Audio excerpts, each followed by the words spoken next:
There is a thin divide between what is perceived as spiritual and paranormal, for they are forever entwined throughout time.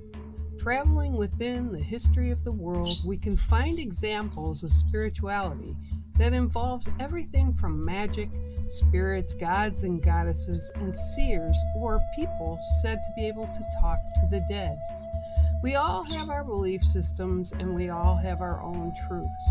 So come sit with Holly Jenkins and myself as we talk about all that and more. Welcome to Spiritually Paranormal.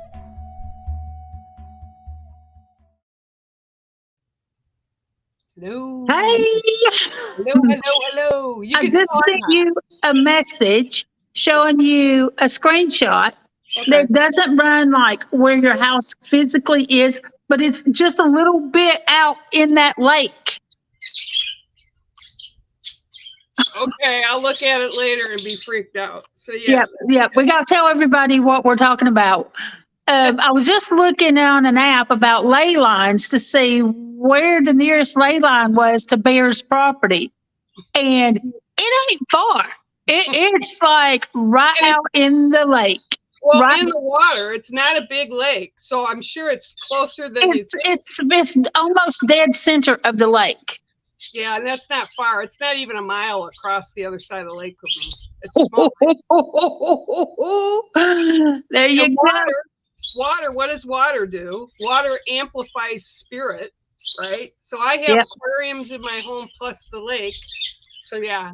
I mean, I'm gonna look over on this other thing where I sent you the picture. Just for you all know, so you know a little bit of background, when I popped on just before we started, I was telling Holly about, I was watching, and she just said, stop watching it.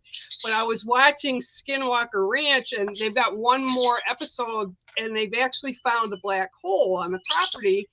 And then I was telling her about the show that's after it with the same team plus other people that went to the Navajo Nation and had a couple of their retired police officers come and talk to these guys and actually take them to a property and speak with a family who has literally been chased off their homeland from skinwalkers.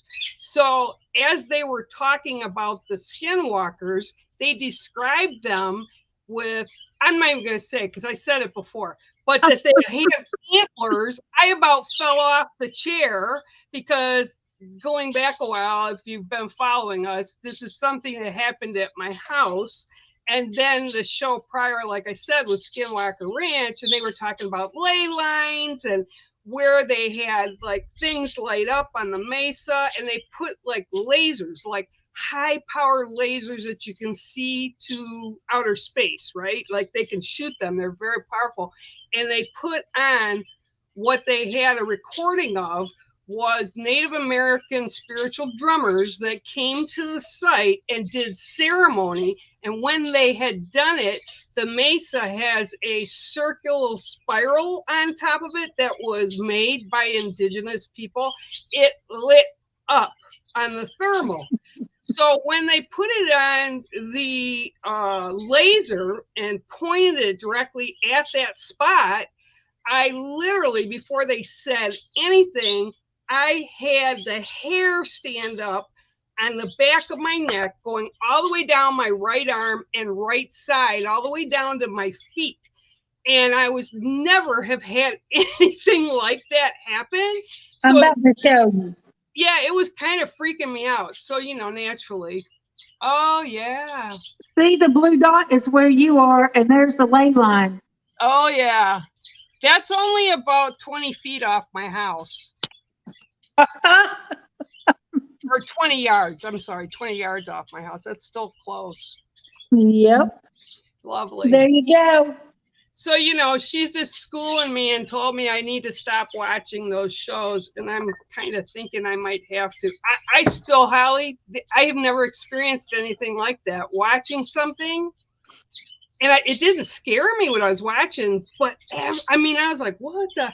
And it just went, I could see it going down my arms and that. It was just the weirdest thing I have ever experienced. I've experienced lots of things just like you have, but this took the cake, Well, this goes back to I had asked people actually in a group that I'm in, when you guys watch shows like crime shows or missing people shows, for people that have abilities or you not even have them, that utilize them, my question to them was, how many of you here, and like even like when Bex and Sean do their investigations and they have it on TV too, and you listen to them, I already know what they're going to say because I hear the people they're picking up. Is that like something, or is that my head?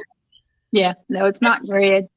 Crime shows are like, there's some of them, if they're really super twisted, I hear from the victims, and it's like, yeah, I don't want to hear that. So yeah, no, I haven't been watching a lot of TV, but that was, yeah. Oh, here, what's this? What's this? Alka.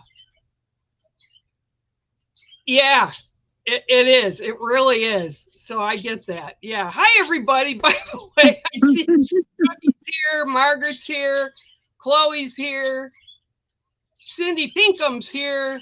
Who else is here? Alka, Jessica. Well, and you know who's missing again? Ruth. I know.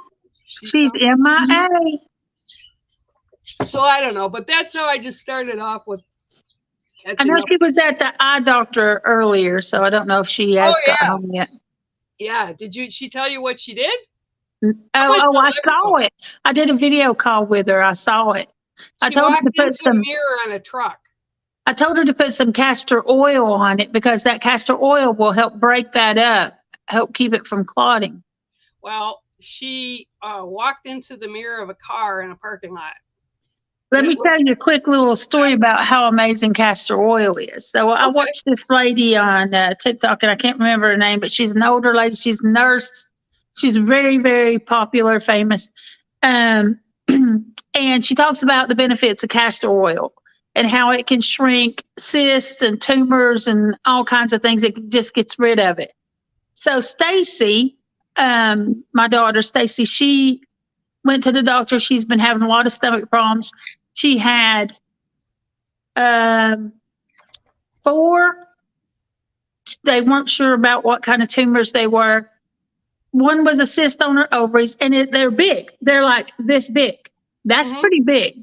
Yeah, it is big. And there were 4 of them.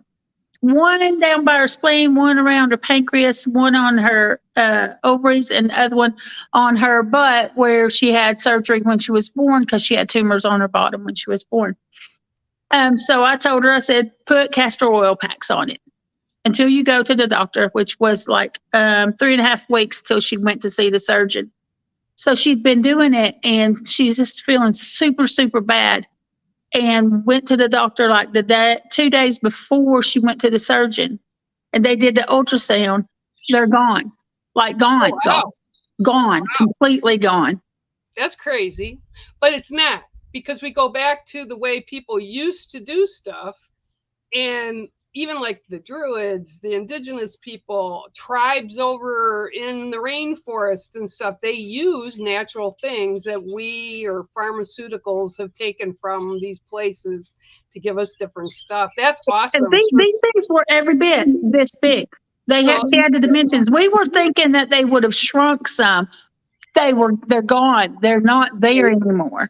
And so what did she do? Just make them almost like an ice pack, but of castor oil. I mean, right. Like you can buy these things. It's just cloth that has extra backing to it, so it doesn't seep through to your clothes. And you just put castor oil on it and then strap it to you wherever you need to put it. Like last night, I've been having some pain in my back, so past 2 nights I've been putting it on my back, and right now my back doesn't hurt at all. Ooh, maybe I should get a bath of that. So you want cold pressed castor oil. So I put that on. So she wore that every day for about 8 hours or so, which she overdid it. You're only supposed to do it for probably closer to 5 hours. And then, but in 3.5 weeks, they were gone, completely gone. Well, I think if I had been in her shoes, I probably would be aggressive with it too, to put it on there as much as you could. So that's cool. Yeah. I'm glad she's doing better. That's awesome. That's like awesome. So everybody, today That's just, it's all crazy. Yeah, whatever. Um, so you start. We're talking about dreams, and actually, I've had over the past couple weeks, I've actually had quite a few clients of mine get hold of me because they've been having these very vivid dreams. And I always call them, like, you have that deep REM sleep and then you have the awake, and it's like in between. You're not really awake, but you're not really deep asleep. And to me, that's always representing whoever's coming through, they want you to remember this information for whatever. Right. So you tell us a little bit more about dreams. Okay, so like Saturday morning, before I woke up, me and my husband got up early because we went on a road trip. We just were going to see old-fashioned, see where the wind took us. Had no definite plans, no hotel booked. We're just going to drive till we feel like stopping. But before I woke up, I had this extremely vivid dream. And so I wanted to talk about how you interpret your own dreams. You have to look at the things that are out of place, the things that don't match the other things, the things that are bigger than life, bigger than normal. So in this particular dream, I was in some building. I don't know if it was maybe a lodge or a resort or something, where there were other people staying there. Yeah. And most of the other people were older colleagues of mine that I've known for years, and they were all women, except for one, which was a younger male, and it's a friend of mine who is Nepali. He's from Nepal. Oh, hold on, that's going to buzz on my phone. I'll turn it on. There we go. Calls all day long. There you go. Okay. Can you hear me now? Yep. Yeah, I had a spam call. So anyway, so he was out of place. He didn't match everybody else. Like what's going? So that's something to pay attention to and to remember. So I went out for a walk and I went down the little slope, and right before it turned really steep, right on the edge, there was a little statue, something that was covered in vines. I uncovered it, and when I looked at it, it must have been a Hindu-ish type statue, because I went, oh, I've got to go tell Ram. So I ran back up the hill, ran into the place. Oh, wait, before I did that, I went on back down the hill, all the way down the steep slope. When I got to the bottom, there was, intersecting that slope was a big, wide purple path. And it was very smooth, like it was paved, but it was very vibrant purple. Purple is a psychic color. And on the other side of that path was some more woods, jungly looking. And I was trying to look. I could see footprints, but I couldn't make out what they were. And part of my mind says, those can't be elephant footprints because there's no elephants around here. So then I ran up the hill to get Ram, and I said, hey, do you want to see something cool? And he's like, yeah. So he followed me down, and we got to the statue, and we heard something coming up through the woods. So we moved behind the statue out of the way because we had no idea what it was. And it was a big white elephant. And it felt very old and ancient. And it looked right at us and put its trunk on us, and it freaked him out for a minute. And I told him, I said, no, don't worry. It's not going to hurt you. Just, let it meet you and then go on its way. So it was a male and a female elephant, white elephants, and they were ancient. Right behind them were two figures, male and female. They were part human and part animal, but just a little part of animal. Like maybe their nose was weird, or they had ears, or their fingers were animal, just little parts of them. Then behind them was another couple of people, male, female, and they were eccentric looking. Okay. And it was so the little parade of them just went on up the hill and disappeared. And I think Ram followed. He went on up the hill after that. So I went on down back to the purple path. And suddenly there were people everywhere, like an old-fashioned bazaar, where people set up, booths in the street to sell stuff. So it's like the people were waiting till the elephants passed, and then they got to come out.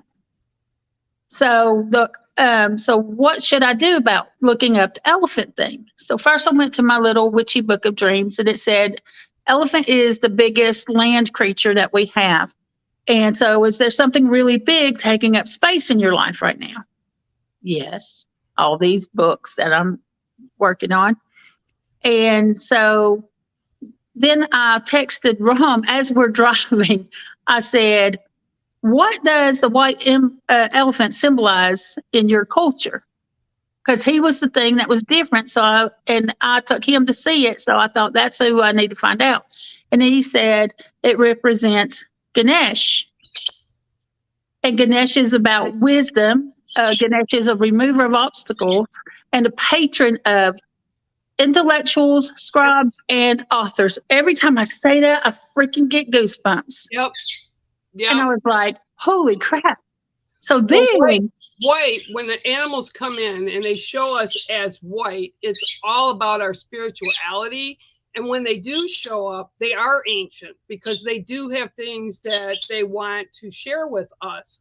It's like the white buffalo, or, it's just an unusual thing that doesn't happen all the time. And it also, in some different cultures, like, well, the Indian, you said that Ram had said what it was, but it also represents like God, creator God. Yes. Things that come in as white represent a higher being, a divine energy that's trying to connect with you. So, yeah. So that's not even the end of it. So we're on this trip, and the whole way, angel numbers, every time they're just constant. And we end up on Route 111 for most of the journey. And then when we get to the hotel after driving about 12 hours, you turn the TV on the hotel and it's that, the guide, and then there's a few channels that aren't really channels. Right. So the first channel it landed on was the Expedition Unknown. And they were in Central America, and they were digging up these pieces of this monument or something, and they put it together, and it was an elephant. Yep. I was like, what? Yep. What? And then, so then the next morning, we go stop at this flea market. And we're just walking around, and we don't see anything like that or anything. We're not looking. It's out of mind now. So Robert shouts at me from across this one part of the flea market, and I turn to look at him, and straight in my eyesight is this huge, planter with an elephant sculpted on it. And in front of that was a plate that had the Masonic symbol on it. My husband is a Mason. Oh, is he really? Oh, yeah. That's awesome. Yeah. So I was like, what? So yeah, that's, it's constant. And I can't let go of the image of that elephant. And it's almost like we can't let go of the message until we understand it, like the way we're supposed to. Right.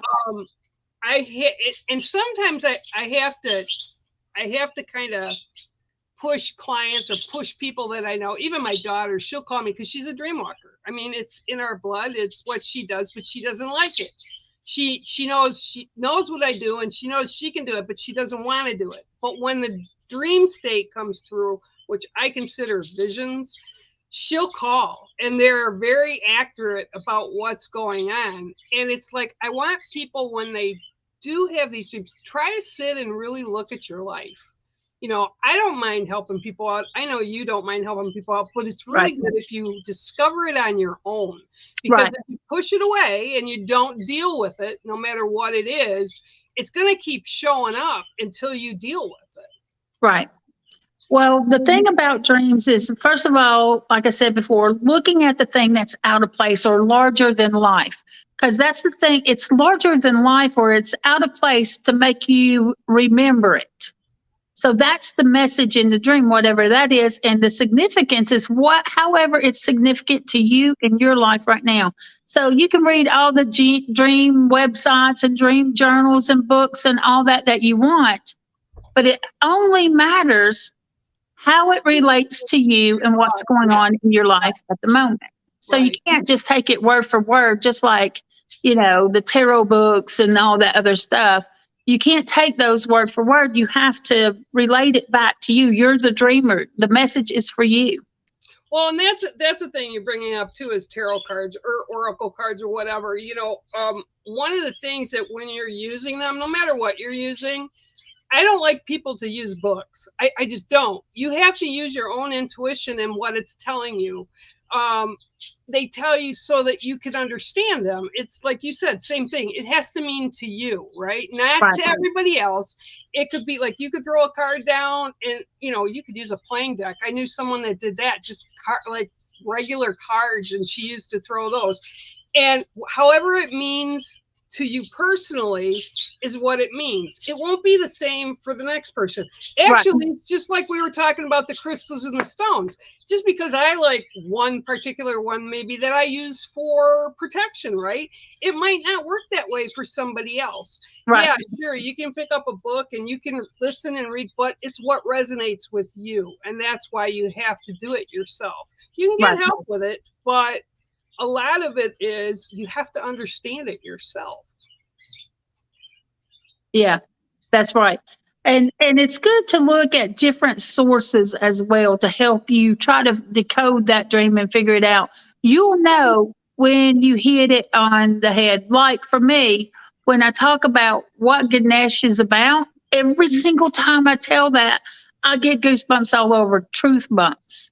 So it's like, that's it. That's the thing. It's not all the other different meanings about elephants, but that one. Also, another part of a dream, and I laugh because the same people will ask me, you know, I'm trying to connect with my parents, or I'm trying to connect with a loved one, right? A friend or whatever. And they have dreams, you know, they say, oh, I've had dreams. That's them connecting with us. That's a way that when we're kind of in that sleep mode, that they can come up and come into our dreams to share, to counsel. It's a lot less energy for them to be able to connect to us through our dreams than it is to try to manifest in our awakening life. They have to use a whole lot more of themselves, a whole lot more of their energy to show themselves. Well, we don't have our boundaries up because we're sleeping. Right. So a lot of the boundaries are down. So I kind of laugh because I had a person, and this was a while back, that said, yeah, you know, I went to this spot and I saw my dad, and I said, and what did you do in the dream? Well, I sat down, was talking to him, and he was talking to me. Do you remember what he was talking about? Oh, yeah. You know, and then the next breath, it's like, but I can't connect with him to talk to him. I'm like, hello. That's what you were already talking to him. You were already connecting. That's right. I love it. People want to turn everything into this physical reality that is right here in front of us. You know, they want to see him like I can see. I can see the cup. Do it again. Do it again. No, I'm not doing it again. You know, but they want to see it like, here, the pen. Like we can see this pen, pick it up like you can pick up a pen. But, you know, when they're in the spirit world, it's energy. It's not physical. I also feel that about time, Ellen. Our words kind of go in and out. Hi, Ellen. Our worlds kind of collide with other dimensions, that's how they'll explain it in science. Like we were talking about the black hole going in and out. It's kind of like, I think, and people say, oh, the veils that's a human thing. It's just, I think that a lot of us are becoming more aware of it. Right. And I think that the spirit world, which is energy, the divine, which, you know, some people call the angels or whatever, it's like we're kind of more intermingling with them. So you have to be aware of that and stay open. Well, another thing is it's our vibration. When you're on a very low vibration, all negativity and, you know, whatever, then you're not going to have those experiences. You got to get out of that negative mindset, that negative place that you've put yourself, and vibrate higher. The higher you vibrate, the higher, what's the word I'm looking for? Vibration? Yep, there was another word I was looking for. The higher your own frequency, then you're going to be able to experience those other beings a whole lot easier and a lot better because you're going to be on the same or close to the same frequency. You just have to open to it. You know, that gets you into like meditation. I have some people, and I'm sure you've come across them, that say, oh, I can't meditate. I've tried meditating. Oh, constant. That drives me nuts. It isn't the same thing for everybody. Okay. I don't meditate. I'll sit and channel writings when I'm told to. Right. As a form of When you're painting, when you're doing your sculptures, when you're doing all your things, you're in that zone. You're doing that. Yeah. Yeah, you're in that zone. So meditation can take a lot of different forms as well. And I laugh because these people say, "Oh, well, I can't do it." And when I was in Kay's class, watching and listening to everybody, she took them through like a meditation and they're all like, "Holy crap," because they saw stuff, like, and it's because they're putting all that other stuff aside and they're just listening and doing what she told them. Now try this, right? Right. And I just kind of laugh and they're like, "Is this real?" And it's like the group I was with, we had 4 other people there. And I said, "Well, does it feel real to you?" And they said, "Yeah." I said, "Then all right, then. I can't meditate." I go, "Well, obviously you can because you just did it." Exactly. Exactly. How many times have you been driving down the road and you get home and then you're like, "How did I get here? How did I get here? Was that light red or green? Did I stop at the stop sign? Because now I don't even know if I did or not." You were in a meditative zone while you were driving. That's why you can't remember stopping. Which is really scary because I don't drive anymore, but when I did and I used to go see the wolf, it was a 3-hour drive from here. I would not remember.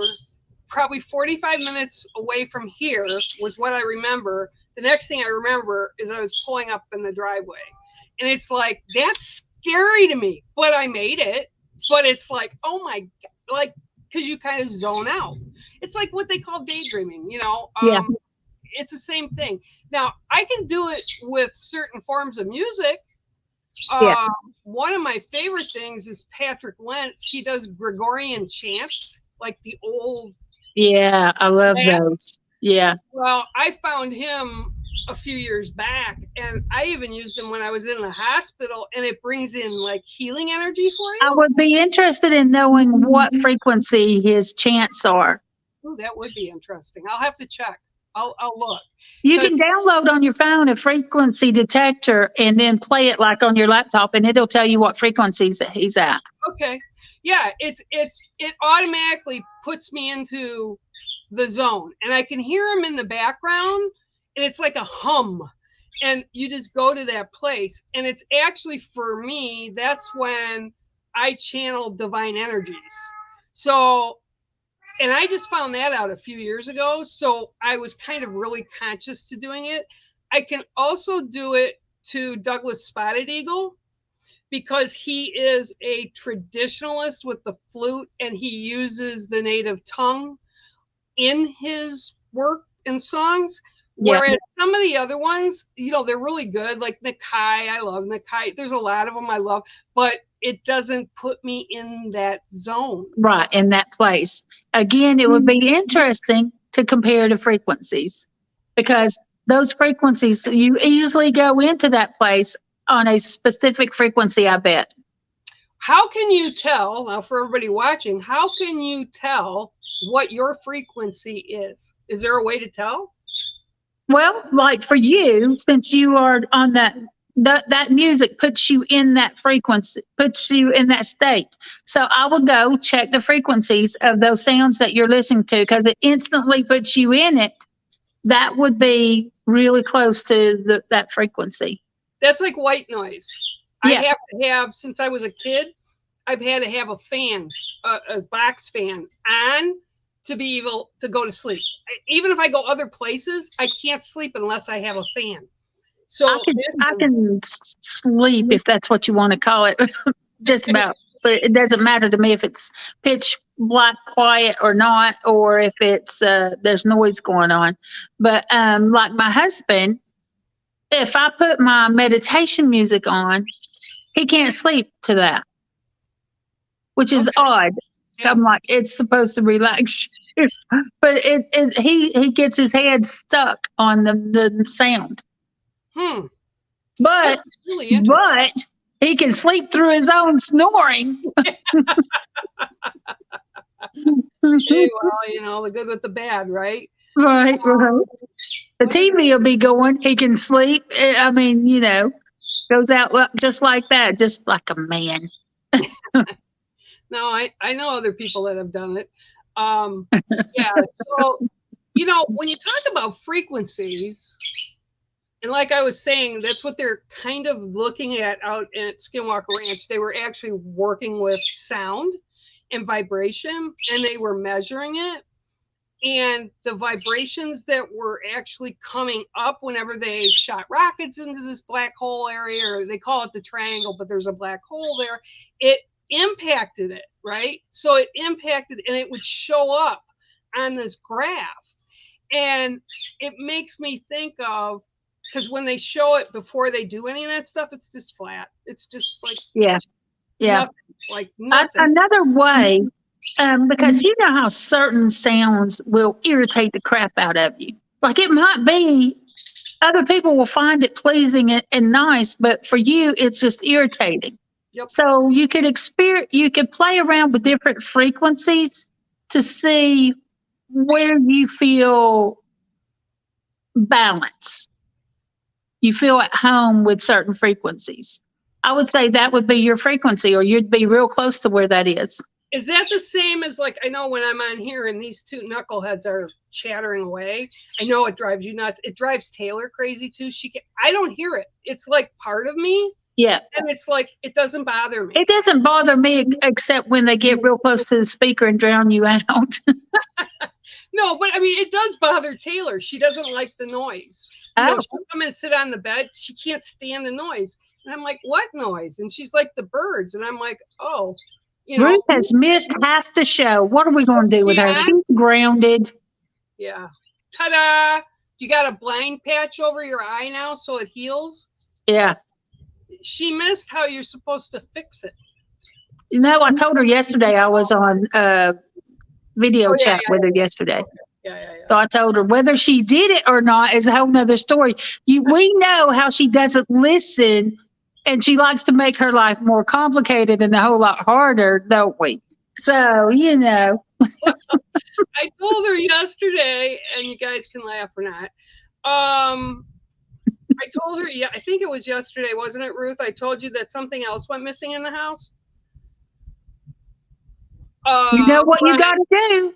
You know what you got to do. My Minion cup, which is a thermal cup. I think, Ruth, you got it for me, actually. I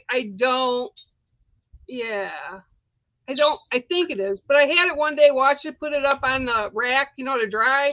Went in there, put all other dishes up, and I'm like, where's my cup? And I'm like, because I fill it with ice every day and put water in it, and it stays most of the day. All I have to do is keep refilling it as I drink. Yeah, it's gone. It's gone. Yep. She found another cup, though, that would be fitting. We'll have to send it to you later, a picture of it. Yeah.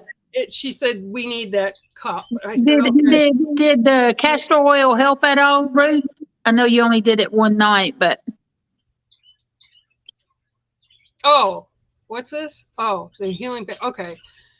Can you guys interpret your dream? Okay, we'll go back up. I found it. I know where it is. Hang on. She had this long thing. Hang on here. No, that's not it. It was in the beginning, I think. Here it is. Here you go. It's up. The black stallion in the dream really freaked me out because it was angry, violent, and a black stallion. Was that the guy that led to confusion in my life? Hang on. Now there's got to be. Oh, here it is. She's relating a black stallion to some guy that caused confusion in her life. So this stallion is angry. I mean, how did the dream make you feel? Did it scare you? Was it, you have to look at how the dream made you feel. What is the message in that dream? Well, I think you need to stay away from whoever that guy is. And did you see the first part? The guy that really had feelings for it one time told her that he put his pit bull down because he would not listen to him. The dream that she had was he was the black stallion attempting to kill the pit bull. Right. It just seems logical to me. Stay away from that guy. He's an asshole. Yeah, I know. You You know, know, that's a pretty traumatizing thing right there. You know, especially if you love and care about animals. yeah, To have somebody tell you that they put their animal down just because the animal wouldn't listen. yeah. I just, people. It's kind, and I'm going to say this, and it's not necessarily about you, Elka. I'm just saying about this in general to people, and Holly gets it too. We have people that, and I don't anymore because that's not how I read, so people understand it. I think anyway. I haven't had anybody ask in a long time, but when we used to do a radio, especially, it was call-ins that would say, "Hey, I want to get back with my ex. Do you think I Oh can get back Lord. with my ex? What do you see for us? I really miss him." And it's like, folks, he's an ex for a reason, right? He's an ex for a reason, and if you think it's going to Elka, stop responding to the man. I mean, come on. Block him on WhatsApp, block him wherever you are, stay away. Clearly he's not on the same frequency as you, and you're just going to keep complicating your life as long as you keep opening that door and letting this guy in. Period. Well, and the big thing is, she's asking here, why do men play It's not only men, it's people It's in people general. in general, yeah. And they're People in usually general. narcissistic. So you need to like step away from him. He's Or playing with you because you play back. Yep. Do not, if you don't want Stop drama, playing the game and he'll go find somebody else to play with. yep. If you don't want drama in your life, step away from the drama and keep it out. Don't Yeah, engage. just because you've been invited to someone's drama does not mean that you have to answer that and go be part of it. Yeah, and then don't know what to do when you are part of it. So yeah. Okay, so Crystal has a dream. Oh, how do I highlight? How do you highlight that? There you go. She's had a reoccurring dream since she was a child. She's running in the woods from a smoky black and white mist that's trying to catch up to her.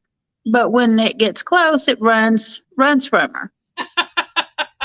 That's good. It runs from her. That's awesome. Crystal, I would be interested in asking you, do you try to run away from yourself very often?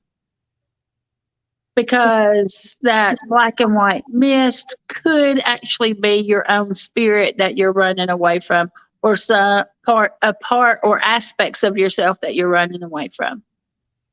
And when it gets close, it runs away from you. Could be the fact that you're not allowing things that you need to process into your life and you need to kind of look at and you haven't looked at. So it keeps coming and you keep pushing it away.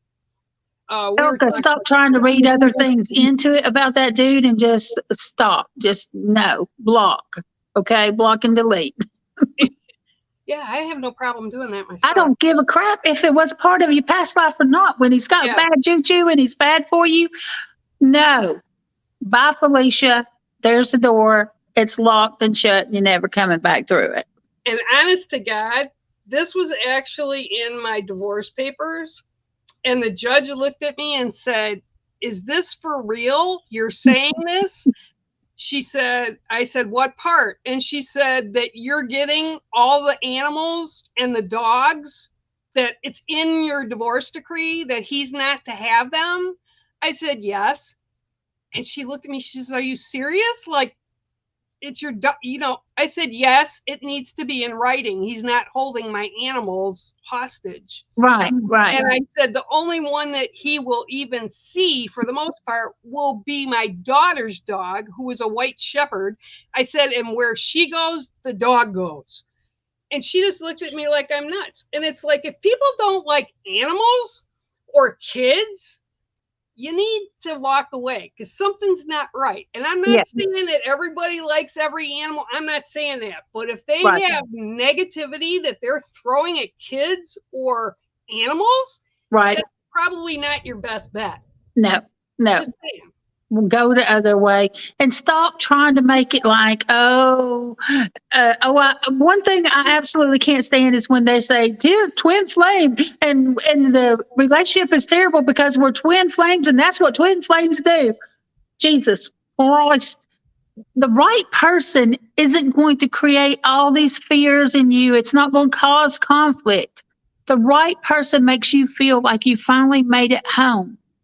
There's no struggle bus when it is the right person. But twin flames, that's just a human name for something. Yes. And it makes me lose my mind. You'll meet people all throughout your life that you'll be drawn to. They could be the same sex. They could be the opposite sex. They could be kids. They could be adults. They could be grandparent age. All kinds. Yeah, you'll find them and you'll resonate with them. But twin flames is a human word. Okay, doesn't mean that you can look on. Jesus, you can look on Hay House. You can look it up on all kinds of other sites that do psychic stuff, and they talk about the twin flames and how they interact. That's to draw you in. Yeah, it's like, okay, you have a book on twin flames? Like, seriously, it's not a thing, guys. It's not a thing. Not a thing. It's a human thing. And when you meet somebody that you resonate with, not only, it could be that you've shared past lives with, it could be, but hey, they could have been your mother, your brother, your daddy, your uncle, or it could have been anybody in your past life. It could have been somebody that did you wrong in your past life. Doesn't mean you're supposed to hook up and be together. It just means that you've shared lives together, so you already know each other's spirit. You already know each other's soul. You are acquainted with each other. Yeah, that energy. I believe in that 100%. I've met people over the years that it was like, wow, we've known each other forever. And it's like forever in no time, all time. So yeah, that can happen, but that doesn't mean that you're meant to be a relationship with this person. Right. And another thing is maybe you are both at a very similar frequency in your life in that moment. But, moving forward, are they going to follow your frequency or not? So many people that like to be narcissists, they play freaking games. And it can get ugly and it can get manipulative. And sometimes you don't even see what's happening. And like Holly said, it's because they're assholes. They're dicks, man. It's like, walk away from these guys. They don't. And usually they have a string of failed relationships because they do this with every person. And their stories are always the same. The other person was crazy. The other person was batshit crazy. Yep. That's what happened. That's what was wrong. Yep. It's always the other person. It's never them. They never own their part. Women can be the same. I've known women that do the very same thing. It's like, seriously?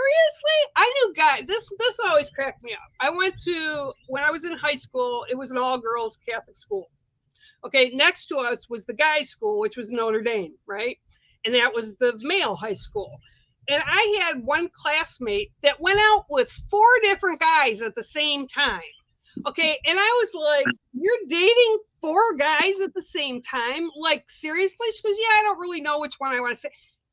And I realized we were in high school, but I have met adult women that do the same thing. Oh, yeah. Like, nah, you know, when you meet somebody, and I don't care if everybody denies it, I don't care, but this is my truth, and I know this is true. You know, if you're attracted to somebody within the first 10 freaking minutes. Less than that. Yeah. Less than that. I mean, you know. Either move it along, as Holly says, Felicia, there's the door, or you're going to stay and see. If someone is trying to date 4 different people because they want to see which one they like better, they're trying to see which one they want to use more. Which one is going to be of more benefit to them? That's it. That's it. Yeah. You have to trust yourself. And another thing I find too is some people will say, oh, well, you know, most of the things I really want them to be, you know, they have this little nagging thing that bugs me. You know what? It's not going to get any better. They're going to bug you even worse if you stay with them. So if it's not a complete fit, and I'm not saying, I mean, every relationship has stuff. You have to always work on relationships. Right. But it's a 2-part thing. Right. And you need to figure out how to do that. And you can't just highlight the good and forget all the shit that's laying around your house. Exactly. People want to romanticize the past because maybe they had a tiny little moment with someone that was amazing. The rest of it was crap. They forget the crap and they want to recreate that really amazing moment. Guess what? That's in the past. It's never going to happen again. You've changed, they've changed, the day and the time has changed, and it's never happening again. Well, here's something, and I'm going to ask you this, and I'll answer it too. If you could go back in time and talk to your 20-something-year-old self, oh, there would be so much. So what would you tell her? I would say don't fall for it. First of all, don't fall for their little charm. Don't fall for their lies. Trust yourself. Trust yourself and believe in yourself. Because, you know, there were so many. The charmers, those are the ones that are the worst. They charm you so much, and they are so charming because that's their game. They have to have the honey to attract the bee. You know? They've got to be this flower to attract you. And when they get you, it's like the Venus flytrap, and you're screwed. Yeah, it's control. Control, right. Control. And then, you know, and I had an ex-boss that said that women that were in abusive situations were weak. And I was like, the hell you say? The women, it doesn't matter, man or woman, you feel like you are stronger than the abuse. So you stay. I don't understand that. I don't understand the fact that he would even say anything like that. And even today. Oh, it was a woman who said it. Oh, Jesus. In 2023, women in the world outnumber men in the world. Yet the women allow the men to dictate what we can do, what we can't do, how we dress, how we act in the workplace, how we're supposed to be outside. I don't understand that. I don't understand that. Me either. It's like, get your head out of your ass, you know? Get your head out of your ass. You're worth something. Everybody has worth. Yeah. And if you're in a situation with somebody and they're telling you, you need to do this, you need to dress this way, I said the other day, I actually made a post about it. I said, if I could take a walk back into the 80s, I would sue the hotel chain that I worked for, and I was a human resource director back then. I would sue them because I had whistleblown. I was a whistleblower because our manager of the property said they didn't want, and he used the N-word, running his front desk office. And this was in a business, like the heads of the departments. And there were two of us that looked at him and said, "What did you say?" And he repeated it. Wow. I called immediately to headquarters. I challenged him at the hotel, and he suspended me for 2 weeks and made me get off the property, which I was already calling headquarters. And I would go back at night, and we were pulling everything, like reports and all this kind of stuff. They came into the hotel system, and they sent, like, I want to say scouts, like little ant workers, to come in and kind of see what was going on. Yeah. And this one, he had the sales manager come up to me. Now, mind you, I don't wear heels because of my knees and my back. Plus, just who I am now, I wouldn't do it. But back then, I would have. But I couldn't. So I had really nice loafers. They were expensive. They weren't cheap. And I had slacks. And my clothes were Ralph Lauren and Calvin Klein. I always look good. They came back, and the sales manager, he told her to tell me I needed to wear skirts to work and wear heels, right? Which was really kind of interesting because his dress shoes that he wore had holes at the bottom of them. You could see his socks, right? But when I think back to that, because that's not where the world was at, I would have sued him. I would have owned the hotel chain. Yeah, yeah. So it's like, women, we need to wake up. It's 2023. Get with your shit and don't take this stuff from people. I don't care. Again, I don't care who your partner is or what relationship. If it's work or personal, you don't take shit from anybody. You just don't. You don't have to. You really, truly don't have to. A lot of people will say, well, they're stuck, and they allow themselves to get financially stuck. There are options, even if you're financially stuck. You may not like them, but I'll tell you right now, if you get yourself uncomfortable for a minute, you'll get comfortable real quick. You'll get yourself, your whole life rearranged really quickly to get back to being comfortable, but without the ass. I laugh too at, I'm happy this is happening now, that sexual harassment is really out there. And it's from both sides. Again, it can be from the women, it can be from the men. But when I go back again to the 80s and 90s, that was like a regular thing in our jobs. And who do you report it to? A guy who's your manager. It's like I've had men touch me inappropriately, rub their hand up and down my back, and I have to jump away out of the way. I had one guy that would, twiddle his tongue at me when I would pass him, and he was like a department manager. Yep. Like, who do you think you are? Why do you think I like that? Yep. And what do you think that's going to get you? It's disgusting. That's why I like where they're at right now, and people are like, the younger generation, I would say 30s, 20s, 30s right now. It's like they don't have an idea what we went through to get it to where it is now. Yeah. And I just look, a matter of fact, I had this discussion with one of my friends. She says, my girls just don't get it. I said, oh yeah, what they're talking about ain't crap. Mm-mm. I mean, ain't crap. And it's like, yeah, then I look back too, and I don't know if you are, but I was a whistleblower for that crap my entire life. I did it at hotel system before I got to the one with the asshole manager. I did it in the hospital. I look at all these places and I'm like, yeah, I called out all these people because they're wrong. Yeah.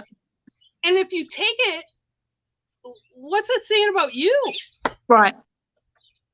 I didn't mean to get on that tangent, but it is. And thank you, people, for bringing that up to us and getting me. Yep. Somebody was meant to hear that today. Yeah. It's just. You don't have to put up with it. There are options. Will it be easy? No one said it was easy. No. But there are options.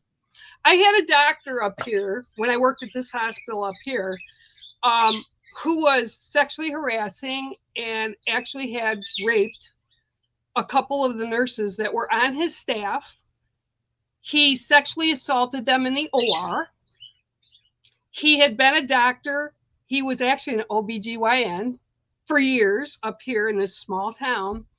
He came in and sexually harassed. He didn't know I was on the other side of the room in my desk. He zeroed in on my coworker and started grabbing at her and stuff. And I got up and I pushed him away and he stood up and he went like by the door and I opened it. I said, get the F out. And he goes, no, I don't. And I slammed the door on him. I got her to go down to the state police office. We reported it first internally. Then she goes, I can't do it. I said, you can do it because he's doing it to more people than just you. I will go with you.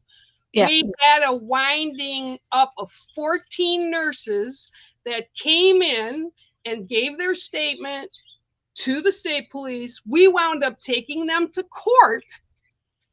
Everybody in the community turned on these nurses. They said, he's delivered more babies. Oh, he would never do that. And we actually had found, and one woman stepped up because she was a patient of this particular guy. And he lost his license and he went to prison and he's out now, but he's in Mexico and he is practicing again in Mexico. I don't care about that. But people in the community looked at him like, you're sluts. Why is it that women are sluts when men do these piggish things and vile things and they're fine? Oh, they can do that. They're just men. They're just men. Yeah, yeah. Well, men, that's just what men do. Yeah. Whatever. Where does that come off? So yeah, if you're really in a position, you need to think of yourself. And that's why we talk about too all the time. You need to take time out for yourself. You need to heal. You are important too. You have value as well. Don't let anyone make you think you don't have value, whether it's in a romantic relationship, family, friends, or in a work relationship, whatever it may be. You have value. Yeah, this is true. Our school, Lorraine, yeah, our school uniform girls were only allowed to wear skirts. That was the way it was in my high school. They're short skirts. The schools that make girls wear uniforms, the skirts, they're short as shit. Well, ours weren't. Ours had to be to our knee, but when we got into school, the girls all rolled them up so they were short, like they rolled them at the waist. Yeah. I never had them on. I would put it on to come in because I went by the office, right? And the nuns are up in the front office. As soon as I got to my locker, I put my jeans on. Yeah. My jeans were under my skirt. So if I had to, and they used to call me out on it all the time, I go, I got my skirt on. Well, you're not supposed to have jeans on. I go, okay, but I've got my skirt on. So like my mom used to just look at me and like, I just can't. So, yeah, we used to wear them too. It was crazy. Mm-hmm. Holy crap. So yeah, Margaret, what is this? Yeah. I had one of those husbands as well. He would say I was nothing without him. Well, look at me. I'm something all right without you. Yep. See, and she's you should see her artwork. She's actually displaying it now. She's got it up displayed over by her, and it's up there for the whole month. So I'm very, very proud of her. She's awesome. doing really well. Yeah. You know, whether it's a male or a female, you know, whoever it is on the other side that's bashing you, their lives must be pretty pathetic, and the way they feel about themselves, they don't have a lot of esteem if they're bashing other people to feel good. They are the broken ones. They are the broken ones. It's just not healthy. It's not healthy for anyone. So you need to take care of yourselves. Yeah. And, you know, if you have to take time out, like even there was one of our people that are on here all the time, she mentioned yesterday that, you know, when I was doing readings and stuff, she goes, you know, I never really thought about it that way. Everybody wants. I give, and then I got nothing left. So you have to give yourself that permission to say, okay, I'll get to this and I can help you, but right now I have to do me. Yep. And I think that's really difficult for a lot of people. Need to understand it's not selfish to put yourself first. Nope. We've been taught and raised in a way that people want to make you feel like if you put yourself first, you're being selfish. It's not selfish at all. You really, you have to for your own mental health. Yep. And your own well-being. Yep. And if you're not paying attention to yourself, what happens is the little in the fairy, they come and they take stuff out of your house. What did you say? The what? People and the little things that fly. Oh, and by the way, go sing out at the lake. They're probably a black hole out by the ley line, and they're all coming in and out over in and out, all the creatures and all the critters and every bit of it. Yeah. Yeah, not good. Well, I'm sorry we got a little off topic. That's awesome, Margaret. But I think, you know, we've all kind of put our 2 cents in, right? And, you know, so like you said, somebody was meant to hear it. I think I brought this up to somebody earlier today. I think for some reason, and I don't know why, a lot of people are in the same place where we're reviewing our lives, like going back and like looking at people. And when we started talking about dreams, the dream I had 2 nights ago, I had my mom, my dad, my brother that passed in 2020, and my other brother, who's the last sibling. We were both adopted, but I haven't been able to talk to him in years, like probably since 2004. And he was in this dream and they kept pulling his hand. And I was like, oh, this isn't good. This means he's in a bad spot. And I need to try to find him again, right? Because everything they had us in an old, well, it's old now, in a mall that was in our neighborhood that it doesn't exist the way it did now. But we were walking through there and they kept trying to pull him. And my brother kept looking at him and said, you need to get a new set of clothes, right? And I'm thinking, oh yeah, they're trying to pull him. away from here. So I did digging, and he's in trouble. He's in a lot of Oh, wow. Wow. So he's an alcoholic. He's Mm. been an alcoholic most of his life. He was a head chef, was doing wonderful, and for like over 30 years. And he worked for a gentleman that was opening chains of restaurants in Washington State and all over Florida. And the guy let him go because he turned into this huge alcoholic. And I know why, and I know what happened. I can't get in touch with him, but I have talked to the sheriff's department down there, and they know him by his first name. So that's not good. Okay? No, not good. So you need to pay attention to those dreams when they give you messages, and you need to really look at those messages because you never know what it's going to be. It can even be a blessing. Yeah. It can even be a blessing that's coming in. Yep. So, but you really have to pay attention because that's what they're doing. They're connecting with us. That's right. They say it, you don't remember your dreams, but the messages is what you do remember. So if you remember it after you woke up, that's a message, not a dream. Absolutely, 100%. Yep. All right, guys. Well, we've had fun. A little bit of fun. Farewell. It's always good, right? All right. So, and with that said, I'm going to tell you guys, have a great week, and we'll see you next week. Same place, same Same time, same back channel. Bye. Bye.